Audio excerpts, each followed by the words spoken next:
إن الحمد لله نحمده ونستعينه ونستغفره ونعوذ بالله من شرور أنفسنا ومن سيئات أعمالنا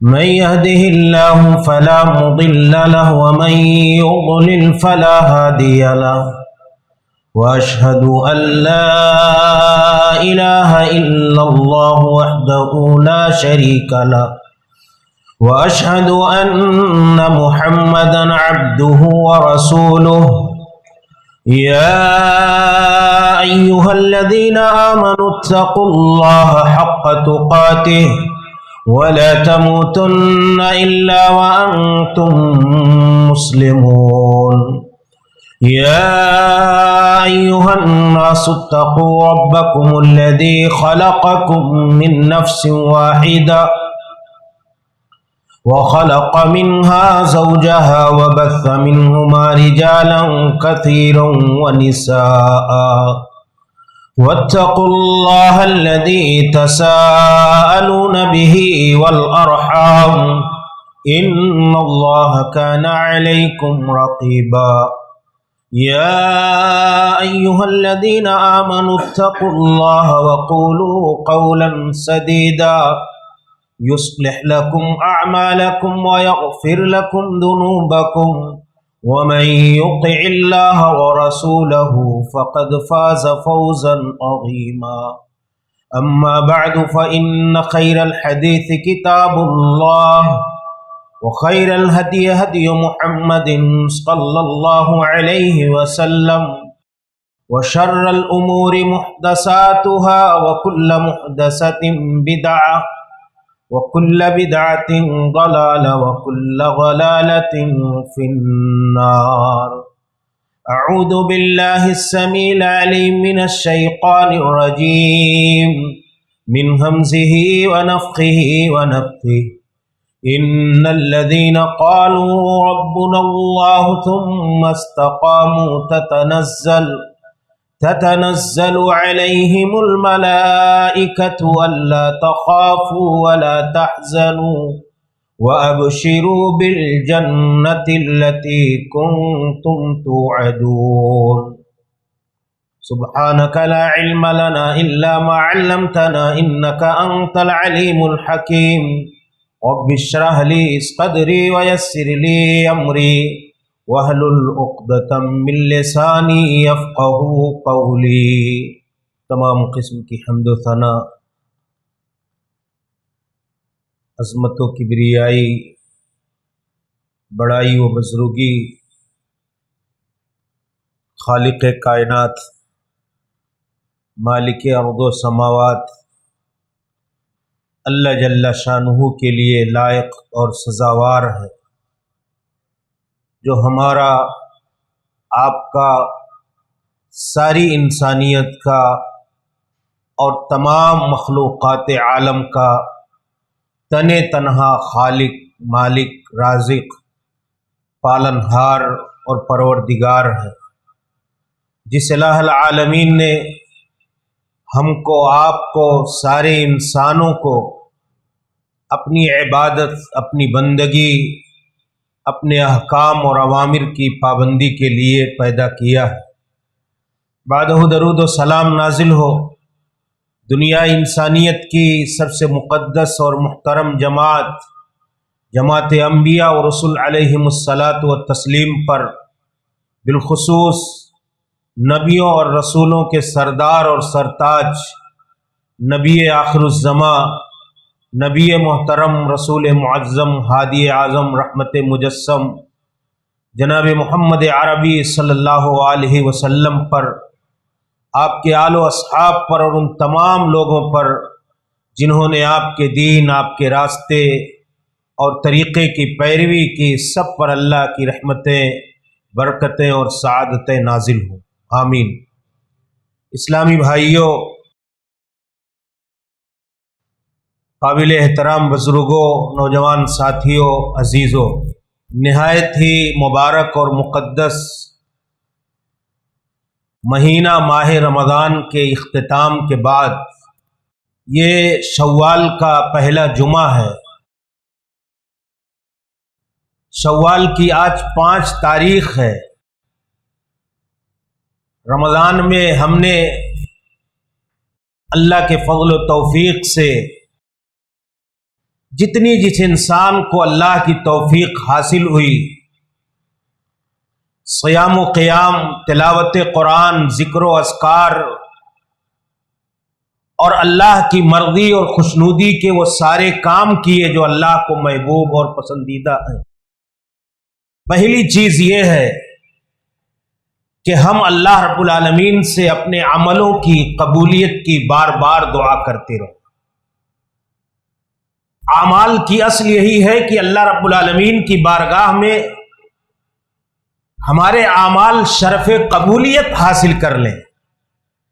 قبولیت کے بغیر عملوں کی کوئی حیثیت نہیں ہے، اور اللہ تعالی کی بارگاہ میں اگر ہم نے عمل پیش کیے ہیں نیکیوں کی شکل میں، قیام اور قیام اور تلاوت قرآن، صدقہ و خیرات کی شکل میں، تو ہم بار بار اللہ سے اس بات کی بھیک مانگیں، اپنی دعاؤں میں اللہ سے یہ درخواست اور عاجزی کریں کہ اللہ تعالی ہمارے عملوں کو قبول فرمائے۔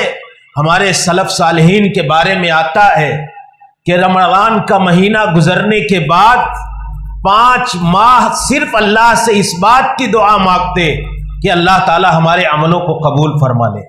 تو ہم نیکیوں پر اترائے نہیں اور عملوں کے کرنے کے بعد اطمینان کے ساتھ بیٹھے نہیں، بلکہ ہم نے جو بھی گزشتہ مبارک اور مقدس مہینے کے شب و روز میں معمولی اور غیر معمولی شکل میں اللہ کی بندگی اور عبادت کے کام کیے ہیں، ہم اللہ رب العالمین سے اپنے عملوں کی قبولیت کی دعا بار بار کریں۔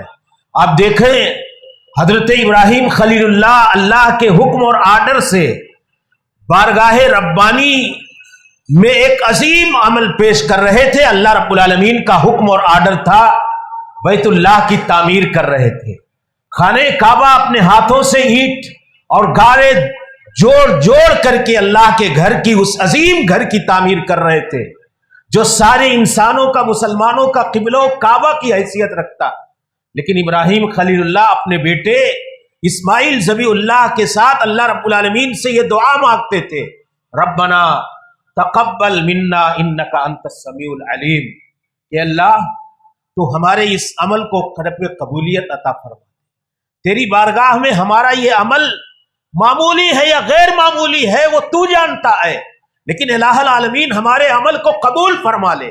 تو ہر بندے کو اللہ کی بارگاہ میں اپنے اعمال پر، نیکیوں پر کبر کا، غرور زہد کا شکار نہ ہو کر کے ڈرنا چاہیے۔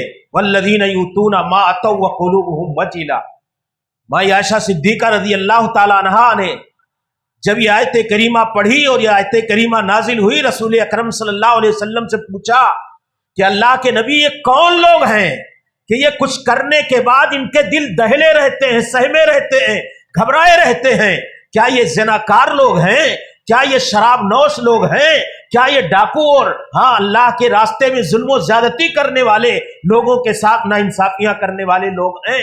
کہا نہیں، اللہ کے نبی صلی اللہ علیہ وسلم نے کہا ہے عائشہ یہ وہ لوگ ہیں جو نمازیں پڑھتے ہیں، جو صیام کا اہتمام کرتے ہیں، جو اللہ کی بارگاہ میں نیکیوں کی ساری شکلیں پیش کرنے کے بعد اس بات سے ڈرے اور سہمے رہتے ہیں کہ آیا ہمارے اعمال قبول ہوئے کہ نہیں ہوئے۔ ان کے دل دہلے ہوتے ہیں، وہ گھبرائے ہوتے ہیں اس بات سے کہ ہمارے اعمال رب کی بارگاہ میں معیار قبولیت پر کھرے اتریں گے کہ نہیں اتریں گے۔ تو اس لیے میرے بھائیوں، یہ اللہ والوں کی صفت ہے کہ وہ اپنے اعمال پر اتراتے نہیں ہیں، اپنے اعمال پر غرور اور گھمنڈ کا اور اسی طریقے سے اس میں کسی طرح کے اطمینان کا شکار نہیں ہوتے، بلکہ اللہ تعالیٰ سے ڈرے ہوتے ہیں اپنے عملوں کی قبولیت کے حوالے سے۔ اس لیے میں یہ گزارش کروں گا اس حوالے سے کہ اپنے عملوں کے بعد ابھی چند دن ہوئے، ہم نے نیکیوں کی وہ ساری شکلیں جو اللہ کی مرضی اور خوشنودی کے طور پر ہو سکتی تھی پیش کی ہیں۔ ہم اللہ تعالیٰ سے اپنے عملوں کی قبولیت کی دعا کرتے رہیں۔ دوسری بات میرے بھائیوں، ہماری یہی مسجدیں، ہمارے بعض لوگ جو اللہ کی مرضی اور اللہ کی مشیت اور اللہ کی توفیق کے بعد جو اللہ کا مقصد ہے، جو اللہ کی غرض و غایت ہے، جو اللہ کی حکمت ہے صیام کی اور رمضان میں شیطانوں کی جکڑ بندیوں کی، اور اللہ کے بندوں کے دلوں کو اللہ سے جوڑ کر کے اللہ کی ذات سے اپنے آپ کو مضبوط کرنے کی، تو بہت گنتی کے لوگ ہوتے ہیں کہ ہم اللہ رب العالمین کی توفیق سے رمضان کے ان مقاصد کو حاصل کرنے میں کامیاب ہوتے ہیں۔ صیام کی فرضیت کی غرض و غایت اور حکمت اور فلسفے کو پانے میں کامیاب ہوتے ہیں۔ ہمارے دل اللہ تعالیٰ نے کیا کہا کہ یا ایھا الذین آمنوا کتب علیکم الصیام کما کتب علی الذین من قبلکم لعلکم تتقون، کہ اے ایمان والو یہ روزہ تم پر اور تم سے پیشتر پہلی امتوں پر فرض اس لیے کیا گیا ہے۔ یہ صوم کی عبادت جس میں بے انتہا مشقتیں ہیں، صبر ہے، اور اللہ کی مرضی اور خوشنودی کے لیے حلال اور جائز چیزوں پر اپنے آپ کو پابند بنانے کی عادت ڈالنا ہے۔ کہا اللہ تعالیٰ نے فرض ہم نے کس لیے کیا؟ تاکہ تم پرہیزگار بن جاؤ، تاکہ تم اللہ کا تقوی اختیار کرنے والے بن جاؤ، تاکہ تمہارے دل اللہ کے خوف سے، اللہ کی خشیت سے، اللہ کے ڈر سے، اللہ کے تقوی سے معمور اور آباد ہو جائیں۔ اس لیے اللہ تعالیٰ نے یہ رمضان کے روزے فرض کیے ہیں۔ ہم احتساب کریں اس موقع سے، ہم سارے لوگ، کہ ہم میں سے کس کس کو اس بات کی توفیق ہوئی کیا ہمارے اعمال جو اللہ کی بارگاہ میں ہم نے پیش کیے اور جن مقاصد کی خاطر اللہ تعالیٰ نے یہ ہم پر فرض کیے تھے، کیا اس کی حکمتیں ہمیں حاصل ہوئی؟ اللہ کا تقوی، اللہ کا خوف، اللہ رب العالمین کا ڈر، اللہ کی خشیت اور اللہ رب العالمین کی مراقبت کے احساس کے ساتھ جینے کا سلیقہ اور شعور ہماری زندگیوں میں آیا۔ یہ احتساب کا موقع ہے۔ ہماری مسجدیں بتاتی ہیں کہ یقینی طور پر جو اللہ رب العالمین کا مقصد ہے، تقوی کیا ہے؟ ہمارے دل اللہ کے خوف سے آباد ہو جائے، ہمارے دلوں کی، باطن کی، نفس کی اصلاح ہو جائے، ہمارے اندر رب پرستی کا ایک جذبہ پیدا ہو جائے اور نفس پرستی کی غلامی سے ہم آزاد ہو جائیں۔ یہی اللہ رب العالمین کا تقوی ہے۔ لیکن اگر ہمارے اندر اپنی خواہش نفس کی پیروی کا جذبہ، ہماری نفس پرستی کا جذبہ اور اللہ رب العالمین کے راستے سے بغاوت کر کے اپنی نفسانی خواہشات کی پیروی کا جذبہ جیسے رمضان سے پہلے ہمارے اندر موجود تھا، آج بھی ہمارے دلوں میں ہے، تو ہمیں اس بات کو جان لینا چاہیے کہ اللہ رب العالمین کا تقوی ہمارے دلوں کے اندر نہیں آیا۔ تقوی کیا ہے؟ ہمارے اس نفس کی پاکیزگی کا کام ہو جائے، ہمارے اس باطن کی اصلاح اور تطہیر ہو جائے، ہمارا نفس نفس پرستی کی غلامی سے آزاد ہو جائے۔ اور اللہ نے کہا کہ اگر اس فلسفے کو ہم نے پا لیا تو گویا کہ ہم کامیاب اور کامران ہو گئے۔ نفس پرستی کے بجائے رب پرستی کا جذبہ ہمارے اندر آیا۔ یہ احتساب کا موقع ہے کہ ہم اپنے نفس پرستی کا شکار ہیں یا نہیں ہیں، ہم رب پرستی کے راستے پر آئے کہ نہیں آئے۔ اللہ تعالیٰ نے کیا کہا؟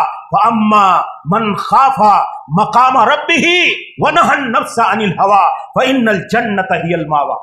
وَأَمَّا مَنْ خَافَ مَقَامَ رَبِّهِ، جس انسان کو اللہ کے حضور کھڑے ہونے کا ڈر اور خوف اس کے دل کے اندر سما گیا، وَنَهَى النَّفْسَ عَنِ الْهَوَىٰ، اور اس نے اپنے نفس کو خواہشات نفس کی پیروی سے، اپنی نفس پرستی کی غلامی سے، اپنی نفسانی خواہشات کی ناجائز تکمیل سے اس نے اپنے نفس کو قابو اور کنٹرول میں کر لیا، تو اس کا ٹھکانہ جنت ہے، اس کا ٹھکانہ فَإِنَّ الْجَنَّةَ هِيَ الْمَأْوَىٰ۔ نفسانی خواہشات پر قابو اور کنٹرول کر لینا یہی اللہ رب العالمین کی جنت کا راستہ ہے۔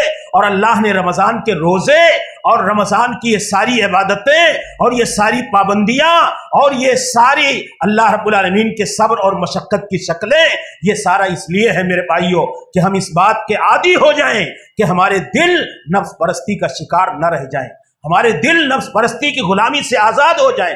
آج ہم اندازہ لگائیں ہمارا حال، ہماری مسجدیں، ہماری مسجدوں کے منظر نامے یہ کیا کہہ رہے ہیں؟ کہ جیسے رمضان سے پہلے ہماری مسجدوں میں صلاۃ فجر میں نمازیوں کی تعداد ہوتی تھی، آج بھی جمعہ کے دن بھی نمازیوں کی تعداد وہی رہی ہوگی۔ چند گنتی کے لوگ جن کے دل اللہ کے تقوی سے آباد ہو گئے، جنہوں نے اس مدرسے رمضان سے 1 مہینے کی ٹریننگ اور تربیت کے بعد کامیابی کی سند حاصل کی، وہ اللہ کی نماز اور اللہ کے خوف اور اللہ کے تقوی کے ساتھ جینے کا سلیقہ اپنے دلوں کے اندر پیدا کر سکے۔ ورنہ جو وہی ہمارا روٹین تھا، وہی جو ہمارا نظام الاوقات تھا، وہی ہمارا جو دستور زندگی تھا، وہی جو ہمارا جینے رہنے کھانے سونے کا سلیقہ اور طریقہ تھا، اسی پر ہم اسی ڈھرنے پر قائم ہیں، کوئی چینجنگ نہیں، کوئی تبدیلی نہیں۔ یہ اللہ رب العالمین کو مطلوب نہیں ہے۔ ہماری مسجدیں قرآن کی تلاوت سے، نمازیوں سے، اللہ والوں سے، اللہ کے بندوں سے فجر کی صلاۃ میں بھری ہوئی تھی، آباد تھی۔ انما یامر مساجد اللہ من آمن باللہ والیوم الآخر، اللہ نے کہا کہ اہل ایمان جو آخرت پر، اللہ پر ایمان اور یقین رکھنے والے لوگ ہیں، یہ اللہ کے گھروں کو آباد کرنے والے لوگ ہیں۔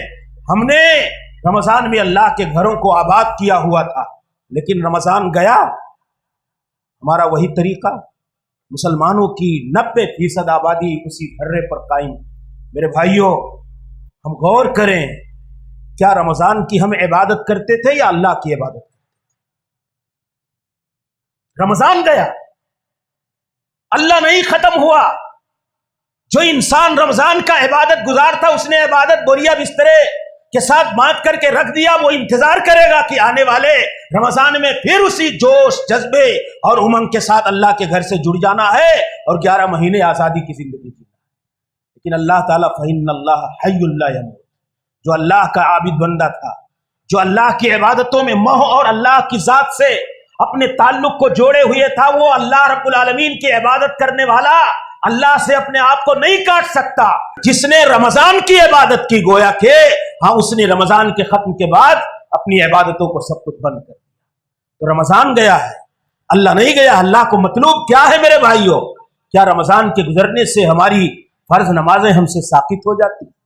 کیا رمضان کے گزرنے کے بعد ہم میرے بھائیوں غور کریں، ایک نماز، فجر کی نماز، مسجدیں کیا کہہ رہی ہیں؟ فجر کی نمازوں میں ہماری مسجدیں بھری ہوتی تھی رمضان میں، اور آج 2 سب 3 سب نمازی مشکل سے نظر آتے ہوں گے۔ اس کی وجہ کیا ہے؟ گویا کہ ہم سحری کھانے کے لیے اٹھتے تھے، نماز پڑھنے کے لیے۔ یہ ہم نے اللہ کو پیغام دیا ہے اپنے عمل سے۔ ہمارے اٹھنے کا مقصد سحری کھانا ہوتا تھا، سحری کھانے اٹھے، نماز پڑھ لی، ایک سنت ادا کر لی، اور اس سنت کے طفیل میں ہم نے فرض نماز پا لی۔ آج ہم سنت کے لیے اٹھتے تھے، آج فجر جیسی عظیم نماز، جس کی محض 2 رکعت سنتوں کے بارے میں رسول اکرم صلی اللہ علیہ وسلم نے کہا، رکعت الفجر خیر من الدنیا وما فیہا، یہ دنیا اور اس دنیا میں جتنے مال و منال، دولت و ثروت، پراپرٹی اور جائیداد ہیں، فجر کی 2 رکعت سنتیں اس سے زیادہ افضل اور بہتر ہیں، اور یہ سال بھر ہمارے لیے ہیں۔ آج ہم اس فجر کی نماز میں اسی بے خوفی کے ساتھ سوئے ہوئے ہیں جیسے رمضان سے پہلے سویا۔ 1 مہینے کا جاگنا، 1 مہینے کا بیدار ہونا ہمارے اپنے طرز زندگی میں کوئی تبدیلی نہیں لا سکا۔ تو میرے بھائیوں، اللہ رب العالمین کو یہ بات پسندیدہ نہیں ہے۔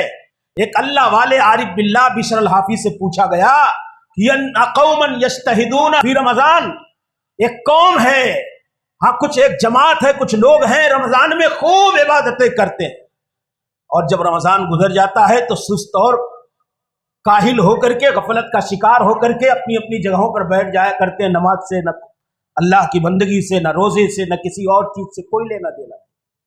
بئس القوم لا یعرفون للہ حقا الا فی رمضان، کہ وہ بڑی بدترین قوم ہے، بڑے برے لوگ ہیں جو صرف اللہ کو رمضان میں پہچاننے کی توفیق پاتے ہیں، جنہیں اس بات کی توفیق صرف رمضان میں ملتی ہے کہ کوئی ہے ہمارا معبود، کوئی ہے ہماری عبادتوں کا حقدار، کوئی ہے ہمارا رازق اور مالک اور اللہ، جس کی ہمیں مسلسل عبادت کرنی چاہیے، اور جس نے ہمیں اللہ نے اپنی عبادت اور بندگی کے لیے پیدا کیا۔ دوسری بات میرے بھائیوں، ہم ایک سوال کریں اپنے ذہن میں اور قرآن کریم سے دلیل تلاش کریں کہ کیا عبادت عید کی نماز تک یا ہماری موت تک. تو کیسے سوچیں, ایک سوال پیدا کریں کہ یہ عبادت نماز عید تک, رمضان کی آخری رات تک, یا ہماری موت تک قرآن کریم کیا جواب دے رہا ہے؟ اللہ تعالیٰ نے کہا وَاعْبُدْ رَبَّكَ حَتَّى يَأْتِيَكَ الْيَقِينُ, حَتَّى يَأْتِيَكَ الْيَقِينُ, کہ اللہ کے بندے تیرے لیے عبادت مشروع اور مسنون یہ ہے, اور تیرے لیے عبادت پسندیدہ اور بہتر یہ ہے کہ اپنی موت کی آخری سانس تک اللہ کی عبادت میں اپنے آپ کو لگا کر کے. نماز عید تک مشروع نہیں, نماز عید تک شرعی پابندیاں نہیں, اس کے بعد آزادی نہیں ہے. اللہ ہاں رمضان کا مہینہ مقدس ہے, رمضان کا مہینہ مبارک ہے, اس کے ساعات, اس کے لمحات, اس کی گھڑیاں, اس کے شب و روز, اس کے ایام, اس کا ایک ایک لمحہ بنسبت اور مہینوں کے ہمارے لیے قابل قدر و غنیمت ہے. لیکن اس کا یہ مطلب نہیں ہے کہ فرائض ساقط ہو گئے. اللہ کی مسجدیں آباد کرنا اب ہماری ذمہ داری نہیں رہی, صیام ہمارے لیے مشروع نہیں رہے, نمازیں ہمارے لیے اب فرض اور واجب نہیں رہی. میرے بھائیوں, اس لیے ہم غور کریں کہ آج ہماری صورتحال کیا ہے. ہمارے نوجوان بھائیوں, فرض نمازیں تو بے عین ہی ویسے فرض ہیں جیسے رمضان میں فرض تھی, چاہے وہ فجر کی ہو چاہے اور نمازیں. ہمارے لیے نفلی روزے مشروع کیے اللہ تعالیٰ نے.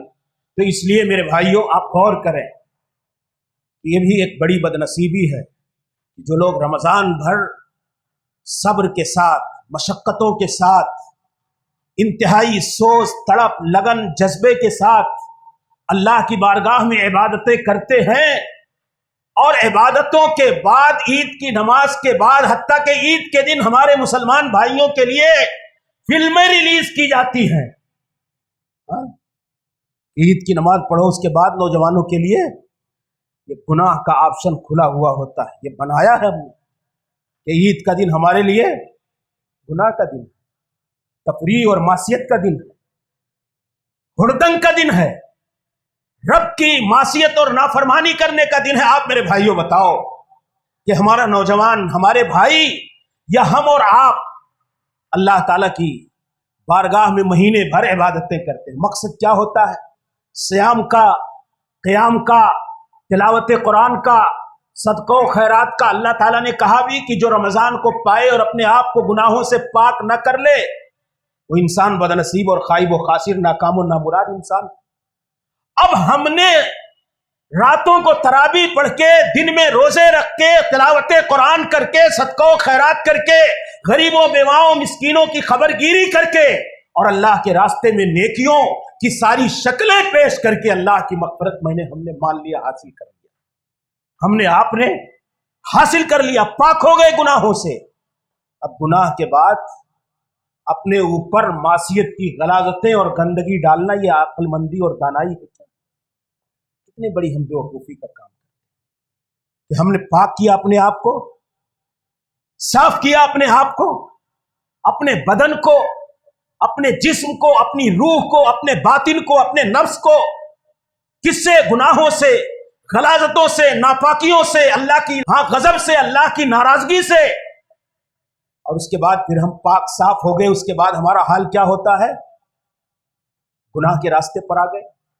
تو ایسے ہی ہے جیسے ہم جمعہ کے دن گھر سے نکلے ہیں, بہترین کپڑا ہم نے پہنا, خوشبو مارا, سینٹ مارا, نمازیں پڑھی, اور نکلنے کے بعد گٹر پہ جائیں اور گٹر کا گندا پانی اپنے بدن کے اوپر ڈال لیں. اس آدمی کو کیا کہا جائے؟ بیوقوف, احمق آدمی ہے, پاگل آدمی ہے, بے عقل آدمی ہے کہ جو پاک ہونے کے بعد, اتنا صاف ستھرا لباس پہننے کے بعد گندا پانی, گندی غلاظتیں اپنے اوپر لا کر کے ڈالے. تو اللہ کی نیکی اور مرضی کے کام کرنے کے بعد گناہوں کے راستے پر چلنا کیا؟ ہم نے حلال کو چھوڑ دیا اللہ کی مرضی کے لیے, ہم حرام کے راستے پر دھڑلے سے آ جاتے. جماعت کے ساتھ نماز چھوڑنا تو چھوڑو, جماعت کے ساتھ نماز چھوڑنے کا کنسپٹ اور تصور نہیں اسلام میں. ہم اس کو چھوڑ کر کے بیٹھے ہوئے ہیں. روزہ اللہ رب العالمین نے ہر مہینے ہمارے لیے مشروع قرار دیا, ایام 20 کے, اور اسی طرح رسول اکرم کے اعمال ہے مسلسل ہر ماہ. رسول اکرم صلی اللہ علیہ وسلم کی سنت ہماری زندگی میں بھول کر کے رمضان سے پہلے نہیں آتی. تو یہ نیکی کے بعد گناہ کا راستہ اختیار کرنا دراصل پاکی اور صفائی کے بعد اپنے آپ کو گندگی کے راستے پر لے جانا ہے اور اپنے عمل کو برباد کرنے کے مترادف ہے۔ قرآن کریم میں اللہ تعالیٰ نے ایک خاتون کا تذکرہ کیا ہے جو مکہ اور طائف کے درمیان میں رہتی تھی۔ اللہ تعالیٰ نے کہا کہ وہ خاتون وَلَا تَكُونُوا كَالَّتِي نَقَضَتْ غَزْلَهَا مِن بَعْدِ قُوَّةٍ أَنْكَاثًا۔ یہ لوگوں قسم سے متعلق اللہ نے مسائل ذکر کرتے ہوئے کہا کہ اس خاتون کی طرح نہ ہو جاؤ۔ اس کے پاس لڑکیاں تھیں اور بچیاں تھیں، ساتھ میں مل کر کے وہ کپڑے کا کام ہوتا تھا، وہ کپڑے دھاگوں سے بن بن کر کے تیار کرتی اور جب کپڑا تیار ہو جاتا تو اسے پھاڑ دیا کرتی تھی۔ کپڑا تیار کرنے میں کتنی مشقتیں اٹھائی اس نے، اور ریڈی ہونے کے بعد اس کو پھاڑ کے برباد کر دیا۔ اللہ تعالیٰ نے کہا مہینے بھر تم نے نیکیاں کی اور عید کے دن ہی گناہ کا راستہ تلاش کر کے، گناہ کے ہائیوے پہ چل کر کے، پگڈنڈی پہ نہیں، گناہ کے ہائیوے پہ چل کر کے تم نے اپنی ساری نیکیاں ضائع اور برباد کرتی اسی عورت کی طرح ہے جیسے جو کپڑے تیار کرے پھاڑ کر کے پھینک دے۔ ہمارے عملوں کی کیفیت کہیں یہی نہ ہو۔ میرے بھائیوں، تیسری بات میں یہی کہنا چاہتا ہوں کہ دوسرا ہمارا عملوں پر استمرار رہے، دوام رہے، اور تیسری چیز ہم ڈریں اللہ سے اس بات پر کہ کہیں ہماری نیکیوں کے بعد ہماری یہ برائیوں کے راستے، گناہوں کے راستے، نافرمانیوں کے راستے، اللہ کے دین سے بغاوت کے راستے، یہ ہمارے عملوں کی بربادی کا سبب اور ذریعہ نہ بن جائے۔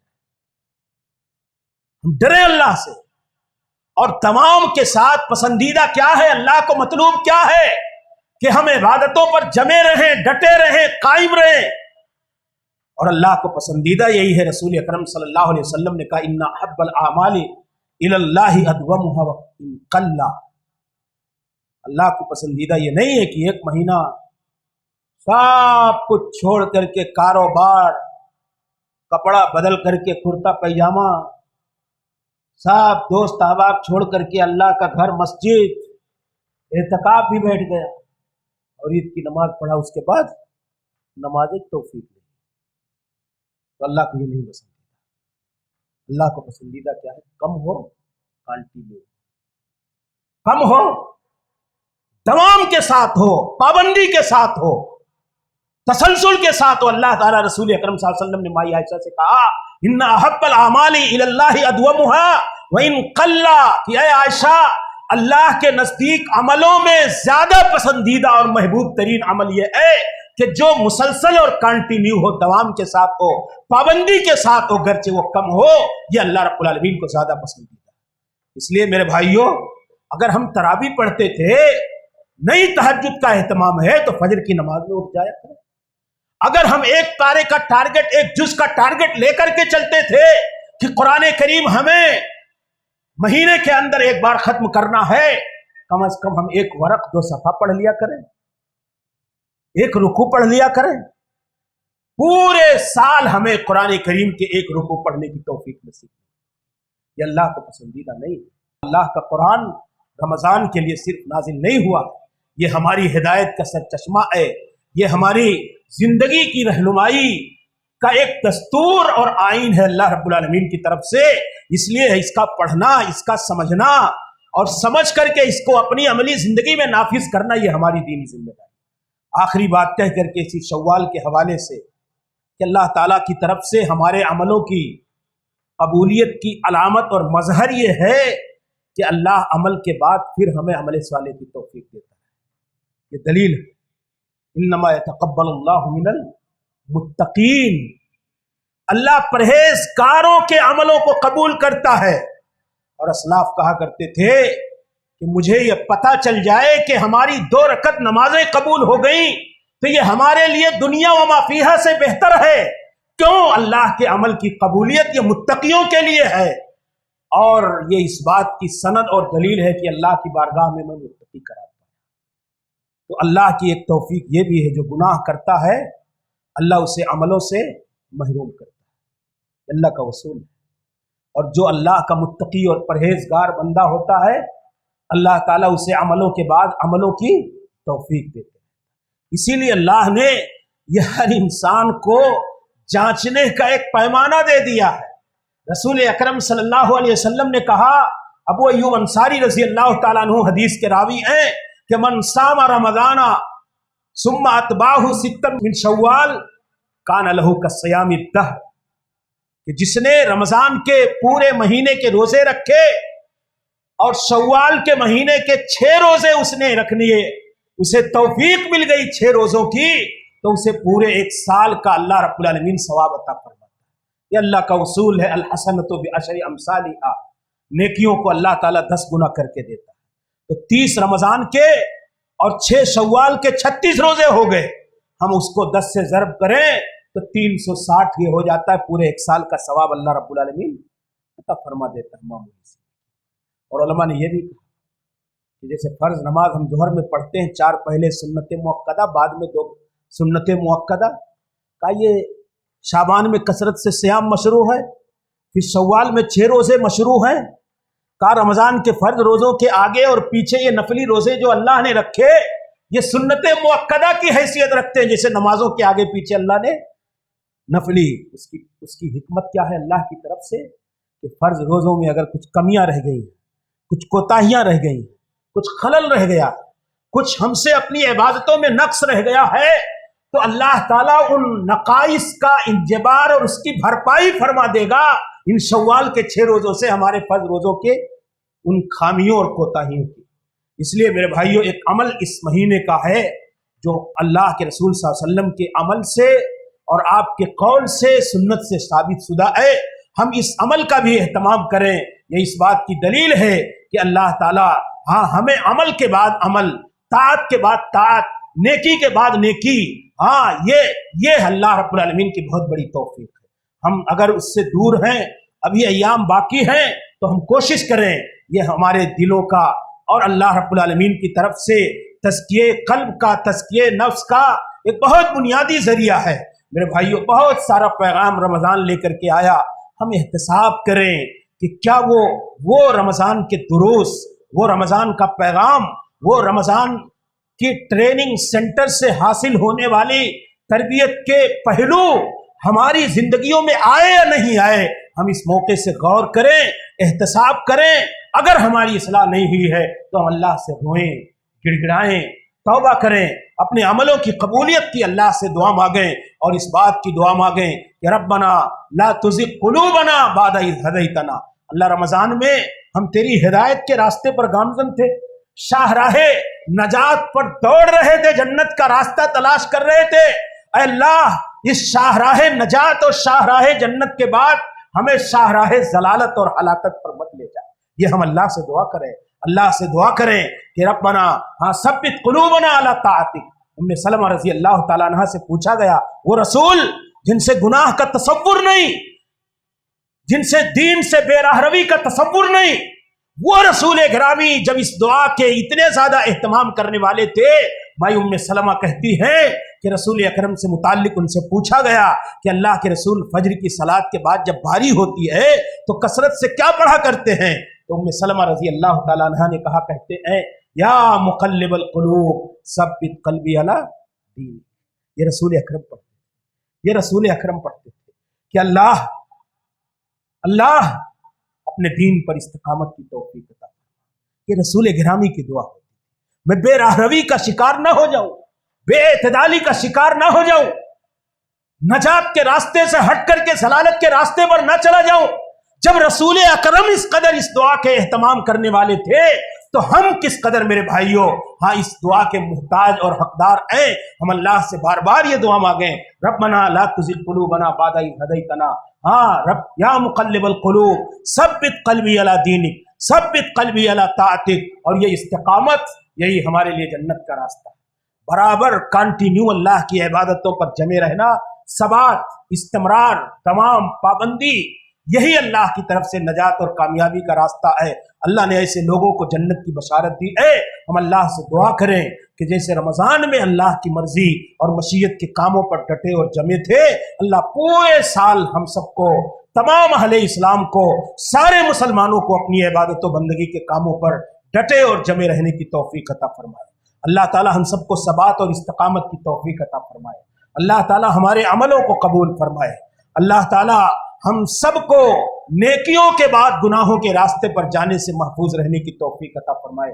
اللہ تعالی دنیا جہان میں جہاں کہیں مسلمان مجبور مقہور ہیں، اے اللہ اسلام اور مسلمانوں کی مدد فرما، اے اللہ اسلام اور مسلمانوں کی حفاظت فرما، اے اللہ اسلام اور مسلمانوں کی مدد فرما، اے اللہ خاص طور سے اپنے اس ملک کے اندر جو ہماری گھیرا بندیاں ہیں، جو ہماری دین کی آزادی کو سلب کرنے کی سازشیں ہیں، اے اللہ جو ہمارے اپنے کالے اعمال اور کالے کرتوتوں کے باعث ہم پر ظلم و جبر کی داستانیں لکھنے کی کوششیں کی جا رہی ہیں، اے اللہ اپنے اس وطن عزیز میں ہم سب کو اپنے دین و شریعت کی آزادی کے ساتھ، دین پر عمل کی آزادی کے ساتھ، دین کی دعوت کی آزادی کے ساتھ عزت و سرخروئی کی زندگی نصیب فرما، عزت و بالادستی کے ساتھ اپنے اس ملک میں مسلمانوں کو رہنے، جینے اور دین اسلام کے ساتھ زندگی گزارنے کی توفیق عطا فرما۔ اللہ رب العالمین مسلمانوں کے حقوق کی حفاظت فرما، مسلمانوں کو عزت و سرخروئی کی زندگی نصیب فرما، اور سارے اعمال میں تیری مصلحتیں اور حکمتیں کار فرما۔ اے اللہ تو غیب سے مسلمانوں کی مدد فرما۔ اللہ رب العالمین ہم میں سے جو بیمار ہیں انہیں شفا عطا فرما، جو پریشان حال ہیں ان کی پریشانیوں کو دور فرما۔ اللہ ہمیں بخش دے، ہمارے والدین کو بخش دے، تمام اہل ایمان کو بخش دے۔ یا اللہ خاتمہ ہو تو ایمان اور اسلام پر ہو، موت آئے تو توحید اور سنت پر آئے۔ آمین۔ وآخر دعوانا ان الحمدللہ رب العالمین۔ استغفر اللہ لی ولکم ولسائر المسلمین۔ ایسے ہی فائدہ مند اسلامک ویڈیوز دیکھنے اور منہج سلف پر کتاب و سنت کی تعلیمات کو عام کرنے میں ہمارا تعاون کریں، تاکہ آپ کے لیے ذریعہ نجات، جنت کے حصول کا سبب، ساتھ ہی مال میں برکت و اضافے کا ذریعہ بھی بنے۔ آمین۔ جزاک اللہ خیرن۔